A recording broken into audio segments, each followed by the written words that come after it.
असलामुअलैकुम दोस्तों, उम्मीद करना तुसी सब भाई ठीक ठाक होवोगे। मैं थोड़ा भाई मोहम्मद आसफ खिची। तुसी देख रहे हो किसान पाकिस्तान यूट्यूब और ट्रेड इंपैक्ट्स दा इको मास्टर 554 55 HP ट्रैक्टर। जनाब 55 HP ट्रैक्टर अज भी पाकिस्तान दे विच नंबर लै गया है कि पारों प्राइस दे मामले विच सारे ट्रैक्टरों का चाहे कोई इंपोर्टेड होवे तो चाहे लोकल होवे सारिਆਂ ਨੂੰ फाड़ फूड़ ते नहीं रख दिता है, सिर्फ प्राइस दे सिर ते। इनकी प्राइस टू व्हील तो भी घट ते इनके फीचर इंपोर्टेड वड्डे ट्रैक्टर वाले ते अगर इनके फीचरां नूं वेखिए तो 55 HP दे विच वेखिए तो यार 4 सिलेंडर इंजन पलिंजर पंप ਜਿਹੜਾ ਬੰਦੇ ਮੰਗ ਕਰਦੇ ਨੇ ਤੇ ਸ਼ਾਇਦ ਸਾਡੀਆਂ ਕੰਪਨੀਆਂ ਸਾਨੂੰ ਕਿਦਾਂ ਦੇਸਣ, ਲੇਕਿਨ ਟ੍ਰੇਡ ਇੰਪੈਕਟਸ ਜਨਾਬ ਇੱਥੇ ਵੀ ਨੰਬਰ ਲੈ ਗਿਆ ਹੈ। Plunger pump 4x4 tractor 4 cylinder 55 HP ਵਿੱਚ 4x4 ਯਾਰ ਮੈਂ ਤਾਂ ਖੁਦ ਵੇਖਦੇ ਹੀ ਰਾਣਾ ਵੀ ਇੰਨੇ ਕੁ ਪੈਸਿਆਂ ਵਿੱਚ ਸਾਨੂੰ ਤਾਂ ਟੂ ਵੀਲ ਨਹੀਂ ਲੱਭਦਾ।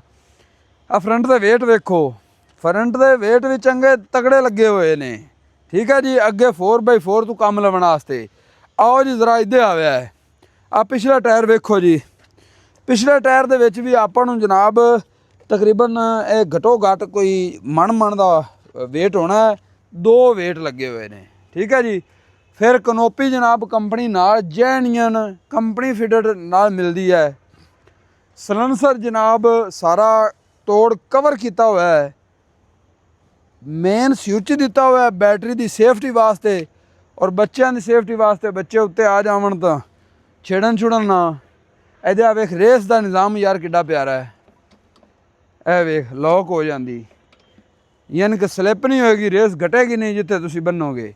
साइड शिफ्टर गेयर बाबा जी 55 HP दे विच साइड शिफ्टर गेयर आपां नूं मिल जांदे ने। फॉरवर्ड रिवर्स भी कंपनी ने दे छड्डिया माई, उत्ते आओ बल्कि ये पिछे आओ एक बारी। हाइड्रालिक का रोग ही कट दिता है। हाइड्रालिक का आयल सैपरेट वखरा, हिस्से का वखरा, इंजन का वखरा। ठीक है जी। हिच नाल मिल रही है, टॉप लिंक जनाब नाल मिल रही है। लिंकां वेख अपने कोई भी 85 HP ट्रैक्टर एडी लिंक नहीं दे रही है जिहड़ी मोटी ये लिंक है। फिर इहदियां खिच्चां वेख कितनियां ज़बरदस्त है। ठीक है जी।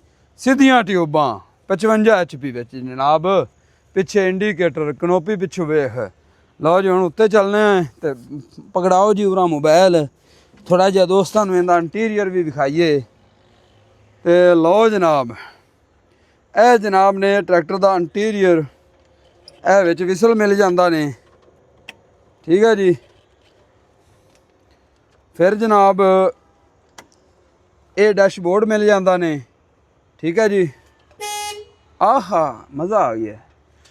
तो यह जनाब आयल गेज का मीटर है, सॉरी टंपरेचर मीटर हैगा जी।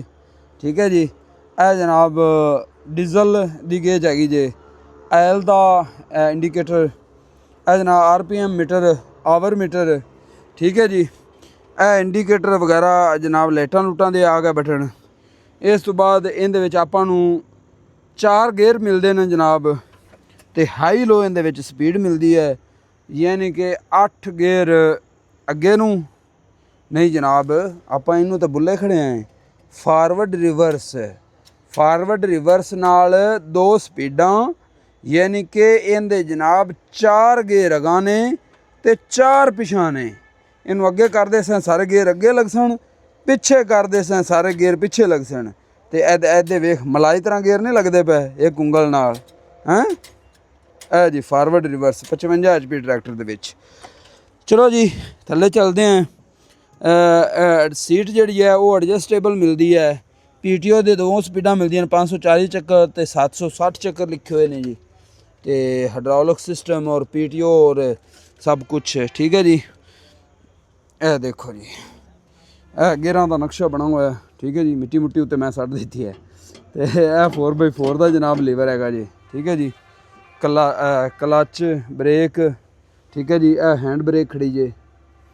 ਤੇ ਬੜੀ ਪਿਆਰੀ ਜੀ ਗੱਡੀ ਆ ਜੀ, ਮਕੂਲ ਜਿਹੇ ਪੈਸਿਆਂ ਵਿੱਚ 24,90,000 ਦੀ ਪ੍ਰਾਈਸ ਹੈ। ਨੰਬਰ ਤੁਹਾਡੇ ਨਾਲ ਜਨਾਬ ਸ਼ੇਅਰ ਕਰ ਕਿੱਦਾਂ ਦੀ ਲੱਗੀ ਗੱਡੀ ਤੇ ਫੀਚਰ ਕਮੈਂਟ ਸੈਕਸ਼ਨ ਵਿੱਚ ਜ਼ਰੂਰ ਦੱਸਣਾ ਹੈ। ਮਿਲਦੇ ਹਾਂ ਇਨਸ਼ਾਅੱਲਾ ਅਗਲੀ ਵੀਡੀਓ ਨਾਲ।